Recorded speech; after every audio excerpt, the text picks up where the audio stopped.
Hello बच्चों, welcome back to the channel. आज हम बात करने वाले हैं बॉन्ड पॉलिसी के बारे में। बॉन्ड पॉलिसी क्या होता है कि एक एग्रीमेंट होता है with your MBBS BDS college, जहां भी आप एनरोल करते हो।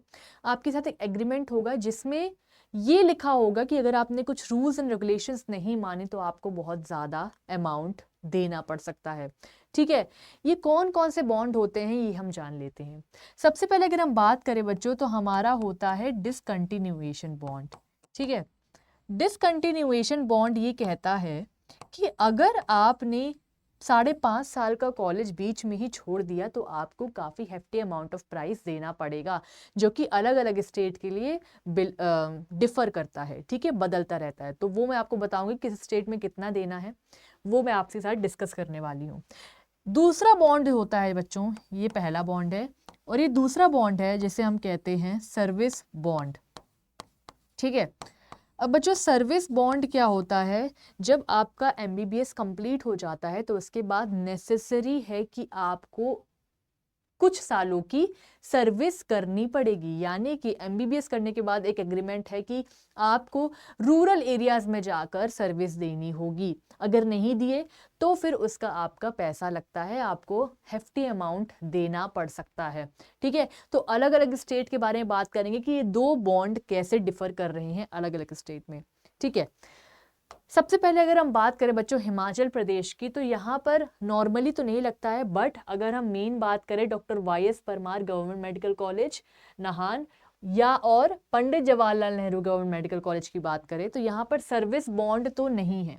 ठीक है, सर्विस बॉन्ड यहाँ पर तो देखने को नहीं मिलती है। तो अगर सर्विस बॉन्ड नहीं तो कोई बॉन्ड पेनल्टी भी नहीं है, मतलब कि अगर आप सर्विस नहीं कर रहे हो तो ठीक है, कोई पैसा देने की जरूरत नहीं है।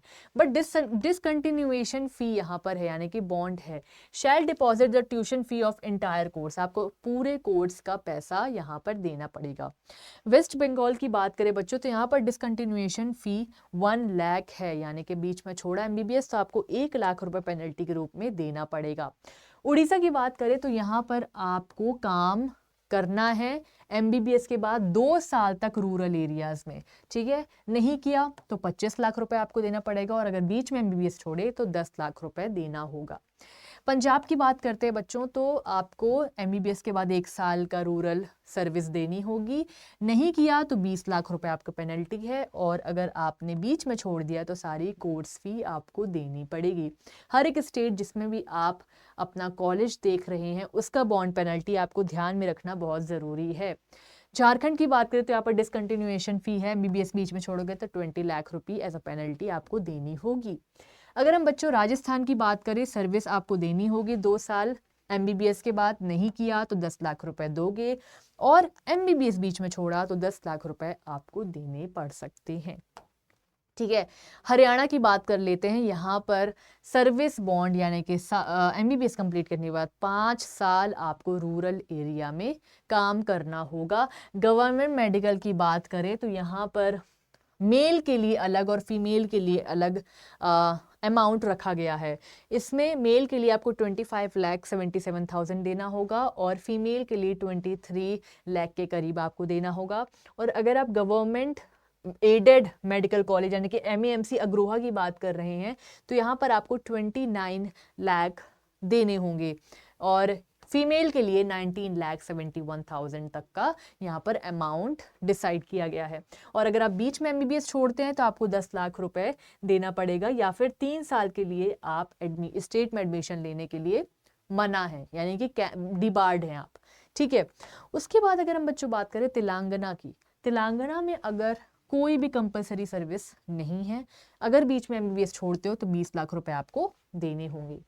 तमिलनाडु पर आ जाते हैं बच्चों। तमिलनाडु पर सर्विस बॉन्ड यानी कि एमबीबीएस के बाद 5 साल का काम करो और नहीं किया तो 20 लाख रुपए आपको देने पड़ सकते हैं। उसके बाद एमबीबीएस बीच में छोड़ा तो 10 लाख रुपए आपको देने पड़ेंगे। अब केरला की बात कर लेते हैं। केरला में एमबीबीएस के बाद कोई भी मैंडेटरी सर्विस नहीं है, ज़रूरी नहीं है। बीच में छोड़ते हो तो 10 लाख रुपए आपको देने होंगे। यहीं पर आप महाराष्ट्र की बात करते हो तो यहाँ पर सिर्फ डिसकंटिन्यूएशन फीस का जिक्र है, यानी कि सर्विस बॉन्ड नहीं है। तो डिसकंटिन्यूएशन में अगर आप बीच में छोड़ते हो तो आपको सारी ट्यूशन फ़ी आपको यहाँ पर देनी पड़ सकती है। ठीक है, आगे बात करते हैं राजस्थान की। राजस्थान जो है यहाँ पर 2 साल, शायद हम डिस्कस कर चुके हैं, 2 साल आपको MBBS के बाद करने होंगे और बॉन्ड पेनल्टी नहीं किया 10 लाख रुपए दोगे और बीच में छोड़ा तो 10 लाख रुपए आपको देने पड़ेंगे। कर्नाटका में अगर आप MBBS करते हो तो उसके बाद आपको 1 साल का रूरल एरिया में काम करना होगा।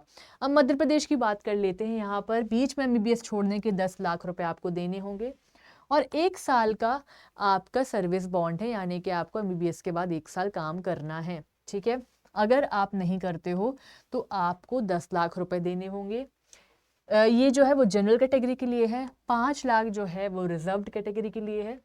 OBC के लिए है मस्ट सर्व, मतलब कि 2 साल आपको काम करना ही करना है, नहीं तो आपको 10 लाख रुपए देने होंगे। ठीक है, और OBC अगर प्राइवेट मेडिकल कॉलेज की बात हो रही है तो 5 साल काम करना होगा, नहीं किया तो 25 लाख रुपए आपको देने पड़ेंगे।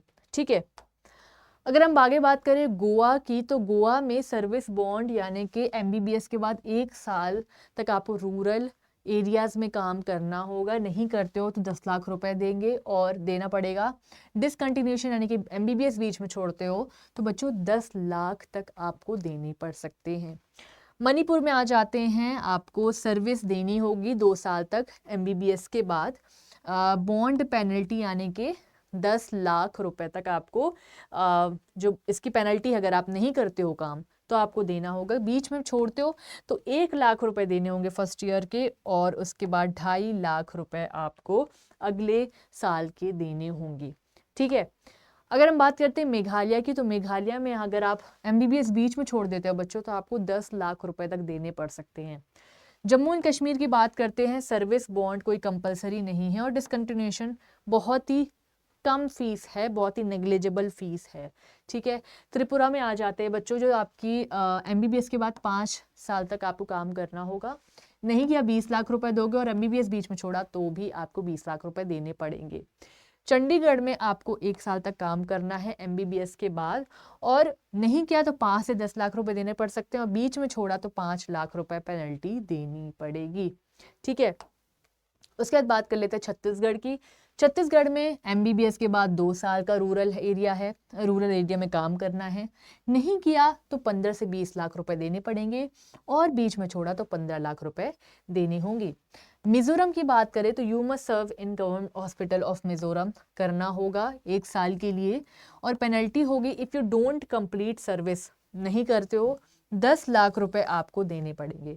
ठीक है, इफ़ यू लीव, अगर MBBS छोड़ देते हो आफ्टर ज्वाइनिंग तो सारी मनी जो आपकी स्टाइपेंड प्लस बुक ग्रांट आपको मिला होगा वो आपको वापस करना होगा 5% इंटरेस्ट के साथ और 1 साल के अंदर अंदर आपको ये देना होगा। ठीक है, आगे बात करते हैं अरुणाचल प्रदेश की। उसमें कोई सर्विस बॉन्ड रिक्वायर्ड नहीं है, डिसकंटिन्यूएशन बॉन्ड ही है, बीच में छोड़ोगे 10 लाख रुपए देने होंगे। आंध्र प्रदेश में 1 साल का काम आपको करना होगा MBBS के बाद, नहीं करते हो 10-20 लाख रुपए देने होंगे एंड आपको MBBS अगर आप बीच में छोड़ते हो तो 3 लाख प्लस GST जो 18% है वो आपको देने पड़ेंगे।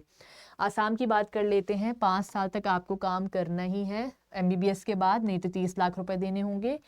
अगर MBBS बीच में छोड़ते हो तो 10 लाख रुपए आपको एज अ पेनल्टी देना होगा। उत्तर प्रदेश में आ जाते हैं बच्चों। उत्तर प्रदेश में 2 साल काम करो MBBS के बाद, नहीं करोगे तो 10 लाख रुपए आपको देनी पड़ेंगे, वही बॉन्ड पेनल्टी होता है जब आप सर्विस नहीं करते हो। तो बीच में छोड़ते हो तो आपको एडमिशन लेने से डिबार्ड कर दिया जाएगा, यानी कि आप कैंसल आउट हो जाओगे। अब उत्तराखंड में क्या देखने को मिलता है कि जो गवर्नमेंट मेडिकल कॉलेज है देहरादून और हल्द्वानी में, ठीक है, वहाँ पर बॉन्ड फैसिलिटी नहीं अवेलेबल है, कोई बॉन्ड वहाँ पर एज सच नहीं है। फॉलोइंग कॉलेजेस द बॉन्ड, वहाँ पर bond facility will be optional, वहाँ पर चॉइस बेस्ड होगा, लेना है तो ठीक है, नहीं है तो कोई बात नहीं फॉर स्टूडेंट्स। वीर चंद्र सिंह गढ़वाली की बात करें, government medical college research institute Srinagar की, या फिर हम Soban Singh Jeena government medical science and institute की बात करें, यहाँ पर ये वाले जो कॉलेजेस हैं, सिर्फ ये दोनों जो कॉलेजेस हैं यहाँ पर ऑप्शनल है। ठीक है, यहाँ पर तो आपको अवेलेबल है ही नहीं। यहाँ पर इन दोनों जो कॉलेज है इसके लिए ऑप्शनल है आपका बॉन्ड फैसिलिटी, ठीक है। उसके बाद अगर आप ऑल इंडिया कोटा की बात कर रहे हैं, एमबीबीएस स्टूडेंट्स जो गवर्नमेंट कॉलेजेस में हैं, don't get a bond option, they must pay all fees, यानी कि उनको पूरी फीस देनी पड़ेगी, ठीक है। यह आपकी सर्विस बॉन्ड की बात हो रही है। Students who take admission under the state service bond must work after MBBS, ठीक है। उसके बाद आपकी जो सर्विस बॉन्ड है वो कौन कौन सी है, अगर आप जूनियर रेसिडेंट है तो फर्स्ट ईयर देना ही होगा आपको, है ना। सेकेंड एंड थर्ड ईयर जो है उनको, मतलब जो फर्स्ट ईयर वाले वो जूनियर रेसिडेंट का काम करेंगे। उसके बाद सेकेंड एंड थर्ड ईयर वाले जो हैं उनको rural remote areas primary health centres में जाके काम करना होगा। और जो फाइनल ईयर है उनको district hospital sub divisional hospital में जाके काम करना होगा, ठीक है। उसके बाद जो आप ये सब देख रहे हैं बच्चों, ये टेस्टिमोनियल्स हैं, यानी कि पिछले साल हमसे करीब 8,000 बच्चे जुड़े थे जिनको हमने बेस्ट कॉलेज पहुंचाया था। आप सभी को पता है कि पिछले बार बहुत ही टफ पेपर था और इस बार भी टफ पेपर है। तो अगर आप चाहते हैं कि स्मूथली जाए आपकी काउंसलिंग तो आप हमसे जुड़ सकते हैं। दिए गए नंबर पे, आपको सामने एक नंबर शो हो रहा होगा बच्चों स्क्रीन में, आप उसमें अपनी कोई भी क्वेरी पूछ सकते हैं, या फिर एक गूगल फॉर्म है आपके कमेंट सेक्शन में, उसको भी आप फिल कर सकते हो आराम से। वो एक काउंसलिंग फॉर्म है, बहुत ही शॉर्ट है, जिसमें आप कोई भी क्वेरी उसमें पूछ सकते हो। तो मैं आपके साथ लगकर आपको बताऊंगी कौन सा कॉलेज आपको मिल सकता है। नीट का पेपर तो आपको पता है हो चुका है ना। तो इसमें आपको क्या बनने वाला है, नीट काउंसलिंग पोर्टल, यानी कि आपको पूरा एक वेबसाइट होगा, रैंक प्रेडिक्टर उसमें मिलने वाला है आपको, सारी प्रेफरेंस लिस्ट मिलने वाली है, सीट मैट्रिक्स मिलने वाला है, सब एक चीज़ उसमें होगी। सबसे इंपॉर्टेंट तो आपको 1-to-1 काउंसलर चैट सपोर्ट मिलने वाला है, जिसमें आपसे काउंसलर रहेगा आपके पास, कोई भी डाउट आप सॉल्व कर सकते हो उस पर, ठीक है। अगर हम 1 काउंसलिंग की बात करें बच्चों तो ये 2999 का है, इसमें आपको 1-to-1 काउंसलर चैट सपोर्ट नहीं मिलेगा। तो आप खुद समझदार हैं कि आपको कौन सा गाइडेंस आपको चाहिए ताकि आप अपने बेस्ट कॉलेज पहुंच सकें, ठीक है। तो आपके सामने एक नंबर दिख रहा होगा, है ना, तो आप उस पर जाके क्वेरी पूछ सकते हैं। और मुझे बताइए वीडियो कैसा लगा, समझ में आया, कोई भी डाउट हो तो उसी नंबर पे या फिर गूगल फॉर्म पे आप मुझे क्वेरी भेज सकते हैं। तब तक के लिए चैनल के साथ बने रहिए, ऐसी और काउंसलिंग की इन्फॉर्मेशन वीडियोस आती रहेंगी। फॉलो सब्सक्राइब कर लो ताकि कोई भी इन्फॉर्मेशन ना छूटे और आपकी काउंसलिंग ईजी जाए। Thank you.